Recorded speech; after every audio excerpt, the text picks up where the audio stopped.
Welcome to Lab Results. We are live on Wednesday, October 27th. Man, this year is flying by fast. We have a great topic tonight that we're going to discuss around domestic violence in our community. One of those things that we don't talk about quite often.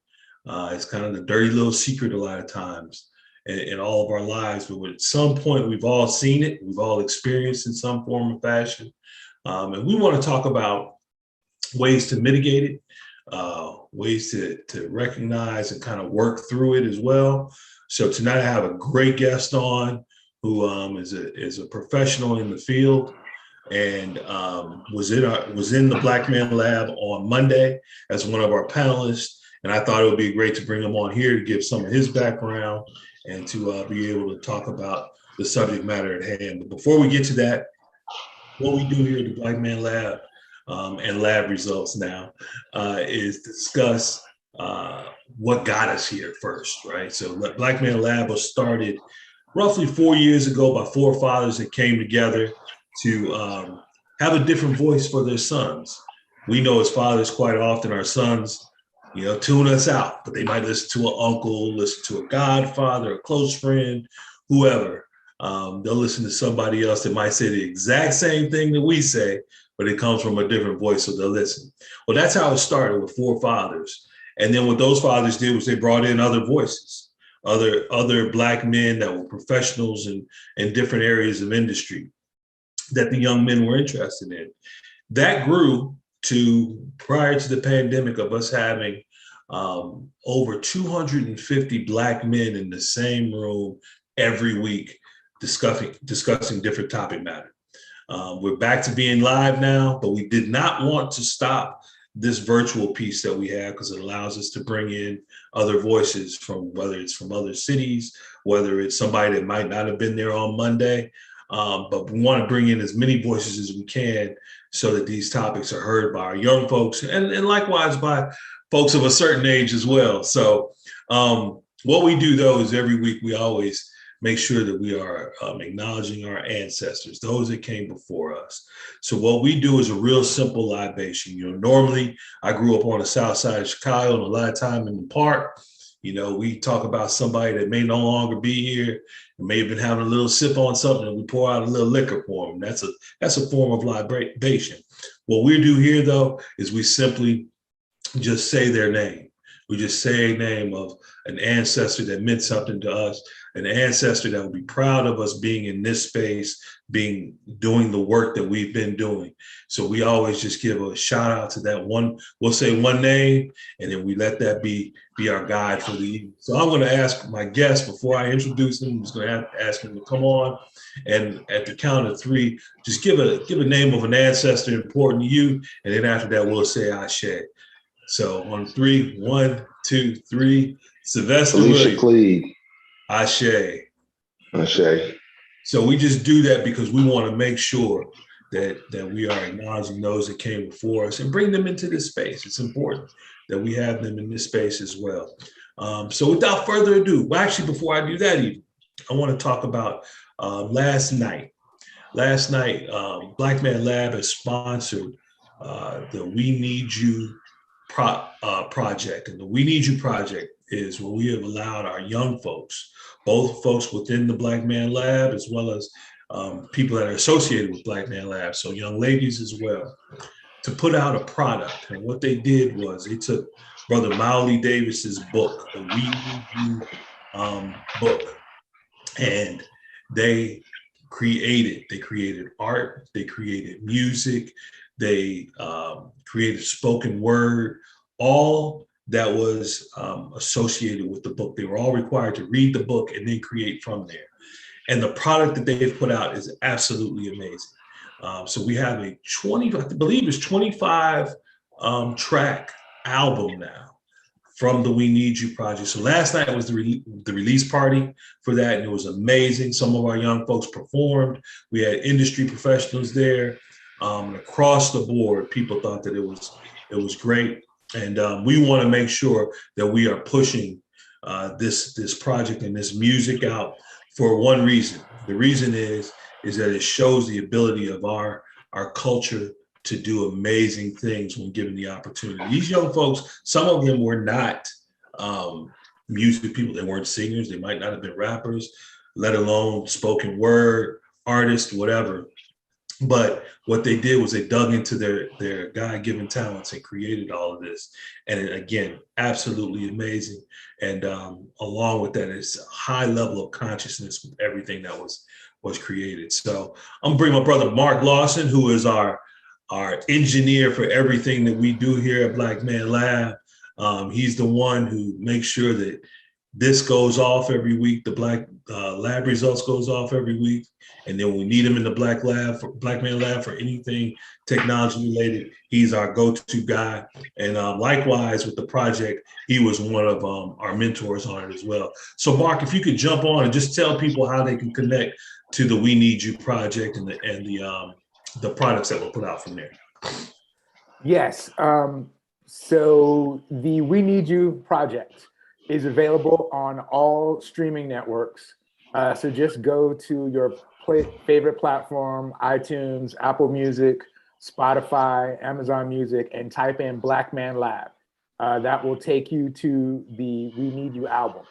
And from there, please purchase, stream. We are also available here on YouTube, Facebook as well. If you're on our Facebook page, go to Official Black Man Lab and click on the video, and you'll be taken to the YouTube video, which was playing there, which is of the We Need You We Need You anthem. If you're watching us on YouTube, then that should be one of the next videos that play. So after you watch this, the We Need You anthem will play. Listed in there will be the link to go on YouTube and to listen, as well as to purchase from there. If you're on your phone, you can follow us on Instagram at Black Man Lab, and that will take you as well. Go into the bio and click on that link, and that will take you to all of the different places as well that you can watch the video. It's right there, or go ahead, no, not or, and go directly to whatever your streaming platform is and purchase it from there. And for any of the other streaming platforms that you're currently watching us, go directly to the comments, and I will drop a link in there as well, so that you'll be able to go directly and purchase and hear some of this music from all these wonderful young people. All right, thank you so much, Mark. And that's why I brought him on. I knew he would give a high detail of everything that's available for you all to be able to listen to and see this amazing work that's been done by these young folks. We are so proud at Black Man Lab to have been able to help sponsor this and really support it and put out some meaningful, and this doesn't, I'm not trying to degrade what's out there right now as far as music, but this music has meaning. If you hear it, you'll know it, right? So just take a listen, and then share. That's all we're asking, share and share and share, because it is pretty amazing. Both the spoken word as well as the music are awesome. So wanted to make sure that we talked about that, because if we're not pushing what these young people are doing, then God knows what's out there that they'll get involved with. So really proud of that. Anyway, without further ado, I want to bring on my brother Shaka Barrett, who has been a part of the Black Man Lab. He's been in the lab many a time and has supported our work, and has been a panelist for us on numerous occasions. And this past Monday, he was a panelist, and he was amazing as a panelist on the subject matter that we talked about. So I wanted to make sure that we brought him on here so that we can talk a little deeper. So, Brother Shaka, if you give an intro. Yes. First of all, I really appreciate you all having me on here. I'm a social worker by trade from the DC metro area. Came to Atlanta for school, so I'm an AUC product. I have a bachelor's from Morehouse and a master's from Clark Atlanta. And I have been in the field of social work / psychology for about 20 years. And I think that the longer I do this, the more I start having a personal connection to a lot of the topics. And as you mentioned, being in the Black Man Lab, most of those topics that I was on the panel for, I have a personal connection to. And so the name that I called out during libation was actually the name of a dear friend of mine who tragically lost her life because of domestic violence. Mm. And that's what really resonated with me, having the opportunity to speak on the topic. Well, glad to have you here. And so sorry to hear about your friend. But it's apropos that that's the topic that we talked about, and it's very apropos that you called her name. So thank you for that. And let's talk about, you. So you grew up where? So I grew up in the DC metro area, not getting too detailed, but my mom and dad weren't married when I was born. So my dad got custody.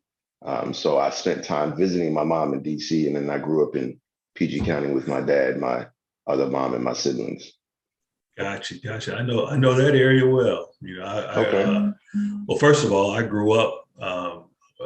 Some of my younger years, I grew up in Gaithersburg and Chevy Chase, Okay. and Yeah, then Montgomery County. yeah, and then I wound up coming back to go to Howard. So Okay. no DC well. My mom went to law school at Antioch in DC too. Okay. So yeah, very very familiar with the area. So and then what got you here? What got you into Atlanta? So one of the founders, Brother Mowley, he actually is a mentor of mine. He taught me how to organize in the community. And so really every time I get an opportunity, I try to be as connected as possible. So I don't remember if he told me about it or I saw something on social media, but that's what originally got me connected to the Black Man Lab. And then there was a topic. I think the first topic that I really advocated to be on the panel was for fathers with daughters, because I have two daughters. Yeah, I And remember so that. that was really near and dear to me. And so after that, it's just any opportunity I do. And as a little side note, I can say that I'm really happy that we're back in person, because, the energy is so different, but at the same time, it's so necessary. Yep. And I think you realize that more when you've been away from it. So I'd encourage anybody who has the opportunity to check it out because it's a really special energy. Yeah, it's when I tell people about what the Black Man Lab is, the near impossible thing is to quantify that room. Right. You know what I mean? Right. It's almost impossible to explain the spirit, the energy, whatever you want to call it, of that room. And it's Right. almost the second that you cross the threshold Yeah. of the room that you feel it, without anybody saying anything to you. It Right. just is there.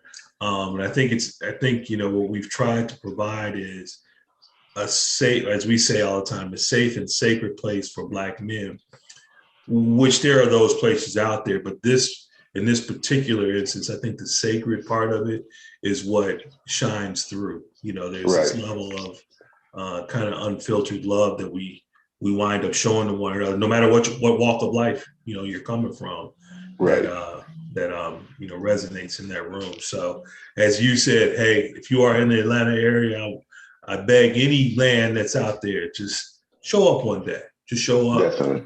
Andrew and Walter Young YMCA 6:30 on Monday, and get yourself fed in a way that you never have before. Just not on top of that, we provide food, but Right. but on top of that, I'm talking about your spirit, Right. feeding your spirit. So let's talk about what were your thoughts on Monday's conversation. There was a lot. I mean, we run through a lot in a short period of time. But what was your thoughts on everything? So, in thinking about it after the fact, what I realized, which is so appropriate, and it's interesting how, spirit moves.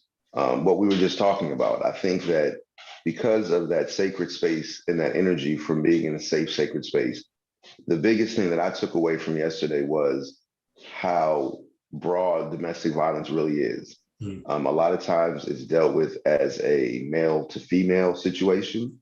Yep. But there are a lot of men that have had some serious experiences with domestic violence that has shaped them or caused them to have certain outlooks.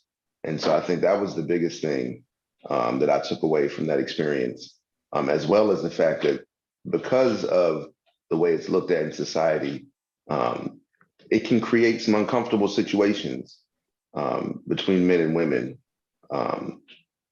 And we kind of touched on the whole notion of healthy boundaries. And I Mhm. think a lot of time those boundaries are pushed both directions in ways that are not taking into consideration, the severity of domestic violence. Right. And I got that same thing, was that as we were having the conversation, there were all these different, tentacles, if you will, of Right, a very touchy subject, right? Across the right, board, there's nothing, when you talk about domestic violence, there's nothing that's not sensitive. right. And I was thinking particularly about, the young gentleman talking about, a young lady pushing his buttons, or trying to Yeah, push his yeah. buttons. I was thinking about that too. Yeah, and the results of that would have probably happened had he reacted, is Exactly, that he would have been the one that, most likely would have been dealt with by law enforcement, exactly, and, exactly. and for him to have the resonance to figure that out and stand down at a young age, one, it was Yeah, impressive, you know, definitely, definitely. but then two, I think that also further builds his character down the road, when Yeah, he really looks at that. So those kind of situations happen all the time. I think that there's a lot of good young men that are out there that wind up in those situations and react, as the streets might tell them to react, if you will. right, And then they wind up the ones in the quote unquote hurt locker, right, because right. they reacted even though they weren't the cause of it. So um, we know quite often, of the men's abuse of women, that's what's always preached about. But when it's the other way around, we don't really talk about that. I Yeah, think. and I'm happy you said that, because that's what I was thinking yesterday, and even as you're talking, that m- for me as a man, it gave me just a glimpse into the world of what it must feel like as a woman to not have your voice heard, Right. to have your voice minimized, or to have your experience um, made small. Um, because, like you said, it happens quite often, but it's very difficult for people to really express what happened. And because it happens to women more, they express more, but then society doesn't always address it, as the serious matter that it is. Yeah. Yeah. And Because I remember the gentleman was giving the scenario, and I was stuck. Um, when he was talking about the whole notion of being stuck in a room, the entrance being blocked, and this yep. person instigating you, and I had to just let somebody else answer it, because that's such a real situation, um, and that's just a real situation, and it's unfortunate that he had to feel helpless like that, and even more so unfortunate that there's so many people, especially women, that feel helpless Yeah. in situations like that. Yeah. And in his case, fortunately, he thought it through. Right. And that was, like you said, that was really impressive and Yeah. remarkable. Yeah. And I'm happy you said that, because that's what I meant to add, because I was stuck. So I'm Mhm. here, I am a professional, I'm in my 40s, and I didn't know how to answer the question. And Yeah. he, not to take away from his response, because I think a lot of men would not have acted negatively in that situation, but I don't Mhm. think they would have thought as quickly on their feet like he did to Yeah. de-escalate the situation. Yeah. Yeah. And I think that, as we talk about domestic violence, that's the real question across the board of whatever that domestic violence looks like, is how do we de-escalate? And that question came up a number of times in different ways. But speak to that a little bit, of what, from a professional standpoint, what do you see that as? And so one of the things that we talked about last night was the notion of, well, I'll start at I guess, the quote unquote core of it, which is the love component. The whole idea of being connected to yourself as a human, and Mm-hmm. being able to see the humanity in somebody else so that you act accordingly based in love. And then we talked about thinking. A lot of times, one of the other panelists, Dr. White, he was much more eloquent in how he expressed it. But the whole idea of how our brain acts when we're in these situations, and really the importance of thinking before you act. and not acting out of anger, because that oftentimes is what happens in those domestic situations. It's I use one of his terms, but turned it into a domestic violence situation, but the post decision epiphany, right? Yeah. Where Yeah. after the fact, we realize, oh man, I made a mistake. But because of the sensitivity of the situation, literally somebody could be dead now. Or somebody's world is rocked in such a traumatic way because somebody didn't take the time to think. And so I think with the young kids that were in there, we were really trying to emphasize the importance of thinking. And then before that, of doing the work that you need to do, to give yourself the tools, whether it's counseling, therapy, anger management classes, giving yourself the tools to acknowledge your own challenges so that you can be better prepared when somebody triggers you or a situation triggers you. Yeah. And there were a couple of things there that, I think help with as you think through. We talked about thinking about if it's your daughter or your mother, in that situation, and putting it in that perspective, because that's easy for all of us for the most part to do. You and I both have daughters, obviously having mothers. Those are the kind of things that make you pause when it comes to those escalating situations, like with a woman, as a man to a woman. The other one, I think, and I don't know that it was said, but it was said, kind of inadvertently, is it's important, I think, for us to think with the end in mind, right?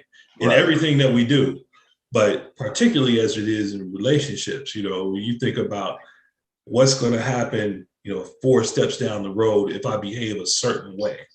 And obviously, as we talk about domestic violence, those steps down the road, if you start here at domestic violence, those steps down the road are going to go really bad, for somebody, whether it's you or the person that you're dealing with. So I think if we kind of have to change and switch our thought processes to not be in a place of constant reaction versus a place of stop, think about how this could end.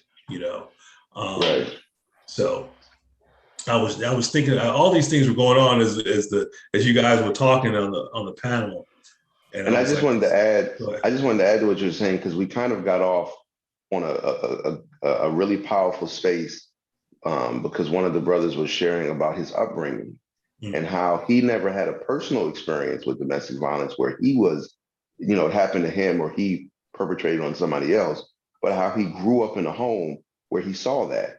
And I think that, to your point of, that whole being proactive, realizing that a lot of times if you have not learned better, more healthy or appropriate coping skills, then that's what you resort to. Or, taking into consideration that as men, we are socialized in a way that doesn't always allow us to learn healthy ways to express our emotions. And that's something that I've done a lot of work with kids and adults. And it really is very fascinating, sincerely, how many people don't grow up with those, what we would consider to be simple coping mechanisms. How many people really resort to some level of violence or anger as their first response to even the smallest trigger. And so I think that's something to be discussed, because you and I had a conversation afterwards. And like we mentioned, it's so layered when it comes to this topic of domestic violence. And so, just trying to get those young people to really understand the importance of controlling yourself first, because that's really where it starts. Yeah, and I think seeing, when you're and having known some folks that have grown up in homes that domestic violence was prevalent, and knowing those guys now, right, and knowing that they're so far from that, right? Those kind of things would never, it would never enter my mind, because my mom and dad are still together after 60 years. Oh, wow. My dad ain't never thought about, he's never thought about laying hands on, as far as I know, laying hands on my mother. And my mom was a fireball, but he never, has never come into picture. So it's never come in my mind to do that, or my brother's mind to do that. But those that grew up in a home like that, you may normalize that. Exactly. But the guys that I know that did grow up in homes like that, they were fortunate enough to have some other role models or see other families that did not have that. And so in their mind, they were like, I'm never going to do that. Right. What do you think is for those that don't have that though, like, so young folks that grow up and don't have any outlets, of seeing what a good family dynamic looks like. Their friends' families are doing the same thing, whatever. What do you think is a means of coping? What do you think are how do we further connect them? Because that's what I want to do. I want to make sure that yeah. And so I think that's a great question. And it goes back to, like we mentioned earlier, about it being layered, because that's where the tools and resources necessary have to be available. That's the importance of, for example, the Black Man Lab, having a space that people can have these honest conversations and dialogues. Having organizations that work with kids make this a priority to speak about. A lot of times, having managed a program, I used to manage a recovery support program for Fulton County. And when you have the ability to control what those kids are being exposed to, and have the right knowledge, and skill set, then you can create a program where you can really address the different root causes, where we can start, having, I don't want to keep sounding like I'm repeating myself, but it really is creating opportunity and access to therapy, to anger management groups, teaching kids how to start recognizing their feelings and their emotions at a young age, taking away the stigma of anger, of frustration, because these are natural emotions. And so the goal is learning how to manage them as opposed to acting like they don't happen. Creating safe spaces, again, like we mentioned, where people can have real dialogues. As an individual, being somebody who is self-aware within themselves, that you can kind of create your own safe space for people. Because part of why I'm in the field that I'm in is because it seems like that's what I was called to do. People have always wanted to tell me what's going on with them. People have always sought me out for advice or help in situations. And so I naturally gravitated towards mental health, psychology, social work. But there's some benefit to that, because people reach out to you and tell you their situations. And so I think part of it is creating an infrastructure, mental health professionals being more intentional about creating programs for these kids, for these men, that are proactive, as you mentioned earlier, as opposed to reactive. A lot of Black men get told to go to anger management after they're part of the judicial system, right?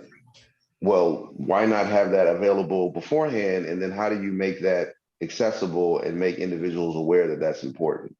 And then I think, especially with a lot of other situations in our community, it's not sweeping things under the rug anymore.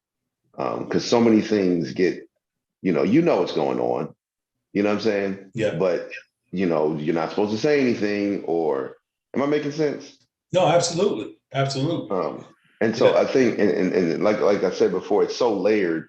I don't think there's necessarily one specific answer, outside of, making the conversation different. This happens. It's not healthy. What can we do about it?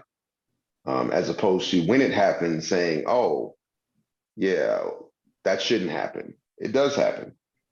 And let me jump in on you there. I think that's important as it relates to you talking about the layers, right? When you said it happens. Let's talk about what the it's are, because not everybody recognizes things as domestic violence. Right. So talk about that. Talk about what are things that are considered domestic violence and what that picture can look like. I'm so happy you said that, because it was a powerful question that was asked by a young man yesterday, because we oftentimes really focus on the physical part of domestic violence. But there's different forms of abuse. So you have verbal abuse, you have emotional abuse, you have mental abuse, and then of course you have physical abuse. I think, as with most other things, physical abuse probably gets the most attention because it's the most obvious, right? So if I came into the Black Man Lab with a black eye, clearly somebody's going to ask me what happened. And if I feel comfortable in sharing, then they're going to know. but there are other forms of abuse. And so educating ourselves and educating our community on those forms of abuse, which oftentimes we don't consider to be abuse. I know for myself, I'm married for the second time now. And so the first time when I was married, I realized after the divorce that I had experienced emotional abuse. And a lot of people have probably experienced emotional abuse and don't even realize that they've experienced emotional abuse. And that's the type of abuse that starts having, it's kind of mental, along with, starts impacting the way you think about yourself, how you feel about yourself. There are a lot of Black men that are acting out because of sexual abuse. And so to give you an example, I actually had a client today that was thrown on my schedule, not today, yesterday, I'm sorry. They were put on my schedule last minute. And so I prepped for him, I spoke to him, and he was really angry. He's a Black man. And he wouldn't outright say it, but the majority of his anger was because he had spent a lot of time incarcerated, and something about the notion of him being perceived or seen as a homosexual triggered him, right? And so the reason why I say that is because clearly somebody was saying something to him, because he kept referring to, oh, they're saying this or they're saying that. That's a form of abuse. We look at it as, I don't know what they call it now, but just, fellas do that. We kind of joke with each other and, poke fun at each other. Sure. But part of, being more aware if you're really pushing somebody's buttons for real. Because then, you go into the layer of, if you are pushing their button and they get upset, if it's not a healthy space, then now they're going to get made fun of even more, right? Like, oh, look at you acting this or you. And so I think that a lot of it is really being more in tune with, it's just us having to be more in tune with what abuse is, that it can be emotional, that it can just be verbal. The example that the young man gave yesterday, that was verbal abuse. Here you are berating his manhood, his humanity, with the intention of trying to provoke him. And we do that to each other as men. We do that to women.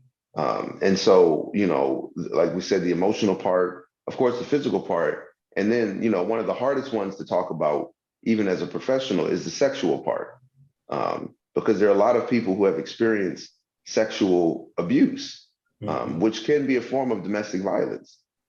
We think of it a lot of times with women, but I think of the movie Antoine Fisher and how that relative was sexually abusing him.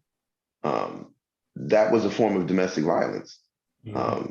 And so just, those kind of things we don't often think about. So I think it's really just understanding that it's much more than just a physical component, that really, if any kind of abuse is happening in a domestic context, then that can be seen as domestic violence, especially if it's being done in a way to control or manipulate an individual. Yeah, and I think though, with sexual abuse and domestic violence, that really gets swept under the rug. Nobody wants to talk about it, right? Right. And I know someone that it was a little different. It wasn't family, but it was in the church. Right. And another friend of mine, we're talking with him, and we're joking around about, a priest that had been defrocked because of, some sexual violence. And so as we're joking around, our other associate there, he gets, heated, upset, to the point that he doggone near looks like he's about to cry and walks off. It's like, I don't want to talk about that MF, and it walks off. And it was almost obvious. It was like, oh man, do you think that, that occurred with him? Well, my other buddy winds up asking, talking to him about it. And he's like, his reaction was, I don't want to talk about it. Right. So it tells you something happened, right? But exactly. That's the nature of, when it comes to sexual abuse, that, folks are just going to not talk about it. And we see that in families and stuff all the time. But there's got to be a means of mitigating that and having those conversations. 'Cause to your point, it'll bubble up in a different way. later on. So, Right. as far as on Monday, what do you think was the most prevalent or most expressive question that you heard there on the panel? I think that for me, we already talked about it. It was the question that the young man asked, where he was trying to get a better clarity on what constituted domestic violence. Mm-hmm. And the reason why I think that was the question that I choose is because a lot of times we have conversations, but we don't know fully what we're talking about, if that makes any sense. And so you can't really address a problem or analyze something until you define what it is. Yeah. And so, to realize that there are a lot of young folks and older folks, because even I had to think about that, because we are so socialized to think of domestic violence as physical violence, primarily from a man to a woman. Mm-hmm. And so what we just talked about a second ago, because a lot of times the physical is like I mentioned earlier, it's the most obvious, right? Mm-hmm. But it doesn't necessarily mean that that's the root or that is the beginning or the foundation. And so then, just like with the criminal justice system, they come into contact with somebody because of a physical altercation. Now that person has to take anger management, or they have to see a therapist. And then now you start getting to the root of what really caused the situation, which is why earlier we were talking about the importance of learning, getting those resources so you can learn your triggers, learn healthy coping mechanisms, learn how to reframe, the conversation you're having with yourself. Because we touched on that a little bit last night. On Monday, the conversation that you have with yourself, somebody triggered you. And so now you're having this dialogue with yourself about, oh, they tried me, or blah, blah, blah. I got to prove this. I got to show that. And so that's part of what contributes to those situations escalating as well. I do want to add to the question that you asked earlier. I also think that all levels of engagement need to be properly trained, because we live in such a punitive society that when you face the consequence, a lot of times it's just criminal, right? There's nobody who's trying to break down the nuances of the situation. And so I think that the more people, again, are educated, the more people are provided with de-escalation tools for themselves as well as for situations. And then I think with this topic of domestic violence, this is the Black Man Lab. So I think there is a level of accountability that we as men need to take. And I say that very seriously. Like we need to call those brothers that we know, like somebody said, I saw something on social media and it was talking about how there's all these people who are all these situations of domestic violence going on, yet no man will say that they know somebody who did it. You know what I'm saying? And it was more so talked about when it comes to the topic of rape. But if you were statistically to look up how many incidents of domestic violence are reported, but how many men say, oh yeah, I know somebody who did that. Right. But clearly we have to know somebody who did that. Clearly. And so, one of the things I think you and I were talking about afterwards is this importance of, men need to call other men to task, period. Absolutely. Because the victim, whether male or female, has to feel safe. And so I'm gonna just share a quick story. An individual was staying with me, and they came back to the house as a woman. She came back to the house and she clearly had been beaten on. That whole situation went a certain way because my initial instinct was to recognize the situation and address it. And so now this person felt safe. This person felt seen, even though they didn't necessarily want to go through with it, because they had advocates and people who were encouraging and supporting them, they were able to do what was necessary. And I think a lot of times that doesn't happen, especially as we mentioned before with men who probably, and I don't know the statistics behind this, but most of the time with men, it's probably because the man doesn't tell anybody. Right. Right. And so, yeah, and I know we're kind of dancing around it a little bit in terms of, not really directly some of these questions that you're asking. But because it's so there's so many different moving parts, Sure. that go along with it. And Yeah. but that's one thing I do think is very important is that people in general, you see these videos and it's domestic violence going on, World Star and YouTube Sure. and Sure. nobody's saying anything. And Right. it's literally like, like I've literally started challenging myself now on Instagram to report the video. I don't even Mm, care who posts it. mm, Because when you perpetuate it like it's a spectator sport, right. then you create, you create a situation where people become audience members as But opposed to active participants. exactly. You're just making an environment that's actually, for lack of a better term, inviting it, right? Right. Because if some young folks are seeing that and then say, oh, I can get 1,000 likes for that, and there Right. you have it. You know what I mean? Um, Right. there was a question that was out there, and maybe you can address this a little bit of a family member that was known to be in a domestic violence situation, Right. how to address that.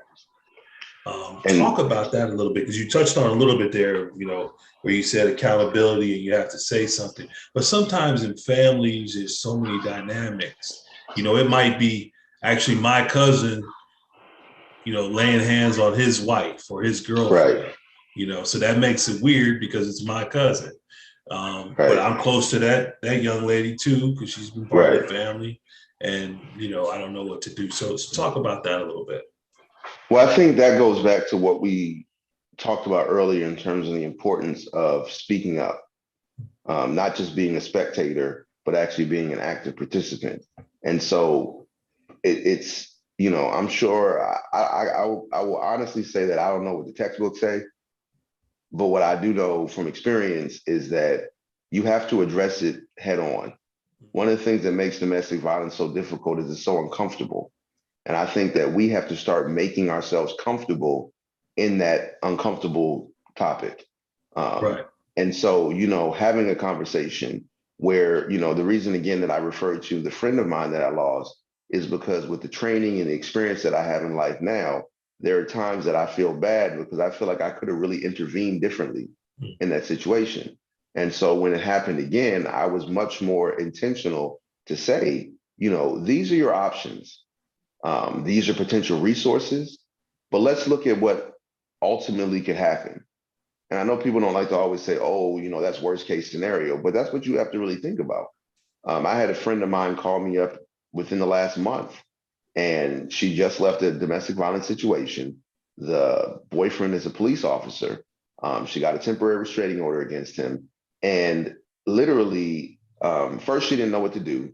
Um, and so I talked to my uncle, who was a retired police officer. But then they lifted the temporary restraining order because they said, well, if this had really been happening, why didn't you report it before? Right.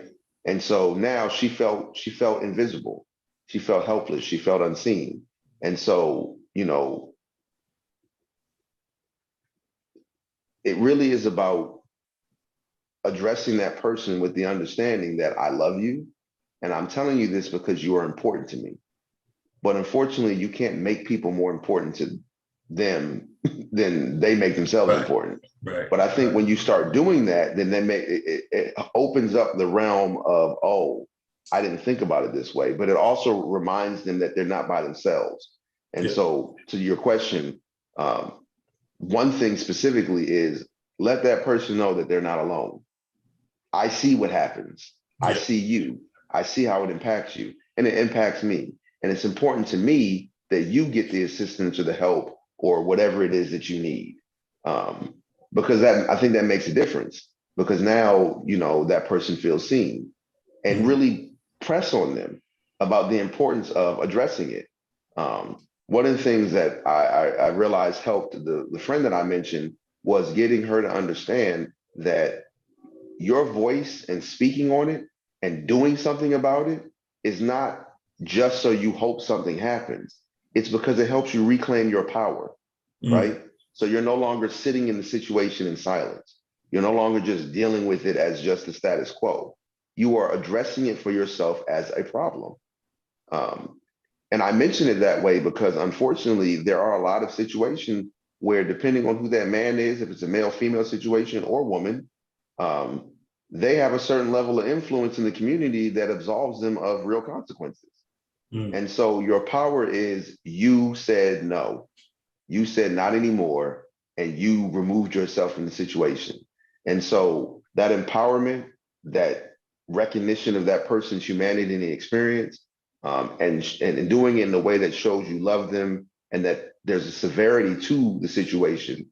I think those are some things that can really help in that dynamic. And then if you want to go a step further, like we mentioned earlier, if that man is comfortable, confront the person. Mm. Now, of course, that's always a sticky situation, but it can always be done in a way that basically says, uh, so many things came to my mind during the panel. I remember my sister, she was dating a football player, and she came to visit me in Atlanta. This is when she was in college, and I could tell something was wrong, and I don't remember how it came to fruition. I mean, how it came to me, but basically, she shared that this person had put his hands on her a couple of times. Mm. And so, I mean, you've seen me in person. I ain't the biggest person in the world. I was in a little bit better shape back then. And I didn't really know what to do. All I did was call this person up, and I made it very clear to him that he will never put his hands on my sister again. Mm. And of course, he wanted to call back and this, that, and the third. And the last thing I remember saying to him is, this is my address. This is my phone number.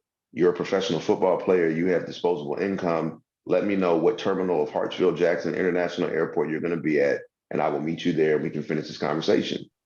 And so, again, I don't know what would have happened if he had shown up, and I don't even know if the experts say that's what you're supposed to do. But I was so serious, and he Sure. knew I was serious.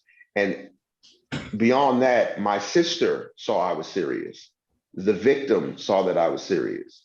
She knew that somebody was willing to go to action on her behalf to ensure that that did not happen again. And I think that's where a lot of our systems fail domestic violence victims. Yeah. They don't validate their humanity or make it clear that we are willing to go to this length to ensure that you are safe. And I think that's where the importance of intervening really has its power. I think that, you said something there that's important. And that is when we hear of or know of, it's easy for us when it's family, right? So like right. my daughters know if That's an excellent point. Yeah. When my daughters know, be real particular if you're going to tell me about something like that going because there's no off button. There's no off button. And the other thing that I've come to realize, 9 times out of 10, any man that's laying his hands on a woman is a coward, right? Yes. And when they get called to the carpet by another man, yes, they act cowardly. Yes. I've experienced that in my own life. And because I have very little tolerance for that. Again, just because of how I was raised.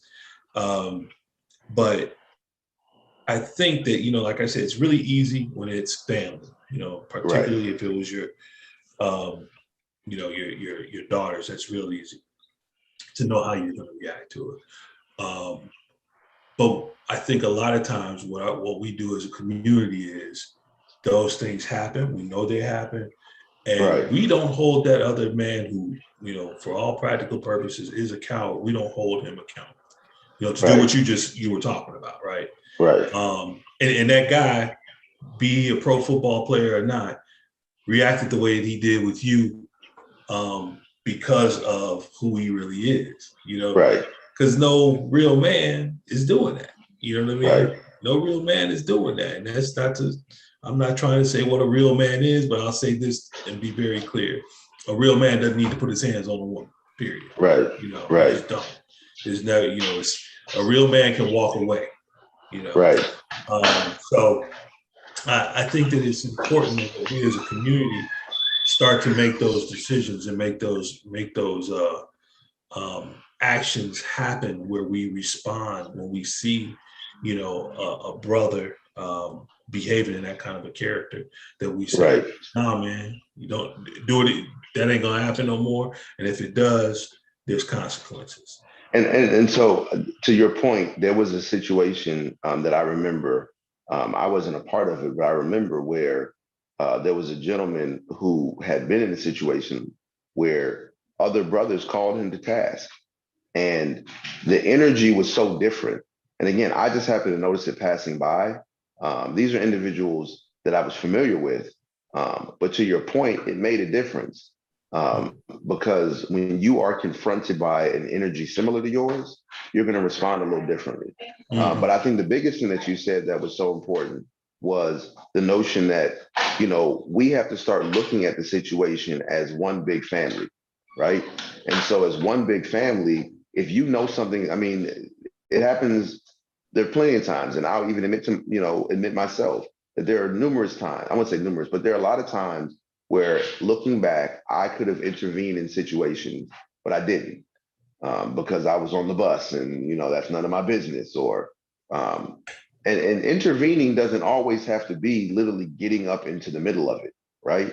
It could be just calling attention to it. Hey, you know what I'm saying? Don't, nah, you don't need to be putting your hands on her like that. It could be, you know, I see what's happening. I'm about to call the police. Yeah. There are different ways that you can intervene. You could just call the police, like, hey, there's a situation going on. Two people, this man is putting his hands on this woman. And I know as a little side note that, you know, there's a whole nother layer to that when it comes to being Black in America and calling the police. But it's just making sure that you do something. Even if you go after the fact to the, you know, the neighbor and say, hey, I heard what happened. Is there something that I can do? Can I help you in any way? Here's some resources, or here's, you know what I'm saying? Sure. But I think to your point, because that's an excellent example that you gave, that we have to be more intentional about making this a problem that needs to be addressed, as opposed to situations that we deal with on a as needed basis. Yeah, absolutely. Because at the end of the day, we're talking about community building. That's Right. what Black Man Lab's about, and so many other Right. organizations that are out there are about. And you know, part of that is healing our past, right? We have a ton in our past as a Black community that has caused harm to us in a variety of ways, and that manifests in different ways. As we talk about domestic violence, that's one of the ways that things manifest, you know. And the only way that we're going to heal that is as a collective and being unapologetic about loving our community, right? And being able to step out and say, you know, no, that ain't right. You know, we have to be able to say that ain't right amongst ourselves, so somebody else isn't coming in to say that ain't right, and then not on top of that, it ain't right, and your ass is in jail. You know? Because we don't need nobody else going to jail if you know we can avoid it from our communities. I wanted to touch on one thing. Brother Michael Wright, who is listening in, who is a big part of Black Man Lab and comes every week. He put a text, sent a text in our stream, and he said, I think we can say that no real person, human, brother, sister, puts their hands on someone in they're in a relationship with. And likewise, a man should never be uninvolved when a woman is being abused.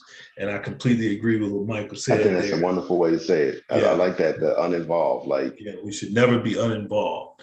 So those are good words from brother Wright. I love that man. He comes every time to the Black Man Labs. Comes with great spirit. So I appreciate him stepping in there. And by the way, Brother Ken Love said Shaka. He gave you a shout out on there. Hey, Brother Ken Love, and I actually look forward to putting a face to the name of Brother Wright as well. Yeah, you've seen him in there before. Big fella. I don't ever remember names, but I always remember faces, and I'm almost positive. As soon as I saw him, he said, "Hey, this is me." I would say, "Okay, yeah, he's that guy." So, man, look, Shaka, we are already up against the clock here, man. I told you this goes fast, but one of the things that we do here every week before we end with our guests is we always talk about habits, rituals, and disciplines.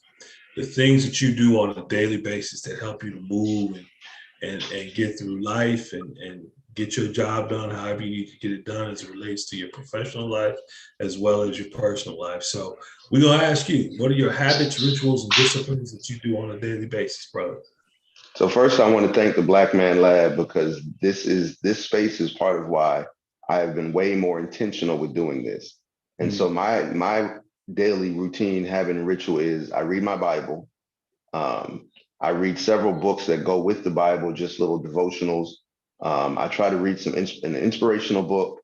And then I also send out good morning messages to people. And I do that every morning. And I literally find that when I do it correctly, my whole day is better. And then on the back end, what I do is I make it a point to read. And so I read several books at a time, like a chapter out of each. And it's usually a book for fun, a book for professional growth, a book for personal growth, and then some kind of book to help me learn some more about myself and my history. And so those are my habits, rituals, and routines. And I will say that the morning texts are probably my favorite, because even though I just do them because I feel, appreciation is a big deal to me. And so that's why I do them, but it matters to other people. And so I say that to say, whether it's a text or not, the importance of your habits, rituals, and routines is they allow you to be grounded enough so that you can do what you need to do during the day that you don't even realize other people need. But if you're not doing your work first, then you might not be doing the work you were supposed to do that day. And so I just wanted to add that. That's great stuff, man. So when you say your morning message, you just sending out something, an inspirational word in the morning? Oh man, it could be a happy Tuesday. There's some of my Morehouse brothers, they make fun of me because it's like, thank you for telling me the day of the week. Sometimes it's a little, it could be motivational. It might be a scripture. It's really anything, whatever my spirit is moved to do after doing the other part of my routine, then that's what I try to do. And I find that because of my routine, I'm more connected to myself, which means I'm more able to hear what I need to do. And I feel like it has much more of an impact, because sometimes I send a message and I didn't even realize that person needed it. And again, I just want to keep pointing out that, going even back to the topic that we were just talking about, you don't know how powerful your action can be for that person. And that's why your action is so important, because you can literally save somebody's life, especially when it comes to domestic violence, by doing nothing other than recognizing their humanity and honoring it. It's interesting that, to your point, I used to, and I probably should get back to it, but I just haven't been in the same kind of a professional space. Or a company I used to work for, I was director of sales for them. What I would do every day is send out email with an inspirational story, message, something that I might have come up with, but it was always attached at the end of it, attached to a song. Like, so it was like I was a little DJ, I had a story and then a song attached to it. And so it brought a smile to everybody's face. And it was always bringing us, more importantly, I shouldn't say more importantly, but just as important, it was food for myself. Exactly. That, as I did it, when I hit send, that I'd have a smile on my face, and it kind of launched me into my day, and then throughout the day, different people, would reach out to me, and they'd be like, "Boss, that was a great one this morning," or whatever, and those kind of things keep you going. And then at the same time, there were plenty of times that, I had somebody that would say, "Man, that was exactly what I needed today." Your word was what I needed, so I completely get that and love that. So brother Michael Wright, he sent his phone number. He wants you to put him in on your text. Oh, okay. Okay. So, I'll make sure I get that to you. So I appreciate brother, what were you gonna say? Oh, no, I said I appreciate that. Yeah. He's a great brother too. So we're gonna end here, man, with the same way that we end in the lab, bro. And that is going with me, just kind of we're virtual, so we're gonna lock our arms like this. I know you, there you go. And then just repeat after me, my man. I'm a link in this chain. I'm a link in this chain. And it won't break here. And it won't break here. I'm a link in this chain. I'm a link in this chain. And it won't break here. And it won't break here. We are links in this chain, We are links in this chain, and we won't break here. and we won't break here. I share. Thank you again, Ashe. brother. I No appreciate problem, you. man. No Hope to problem. see you again Oh, definitely. on Mondays, whenever you can get there, man. We love you in the space, brother. Definitely. Love being there. I appreciate you. And thanks a lot, man. All right, partner. We'll talk to you soon.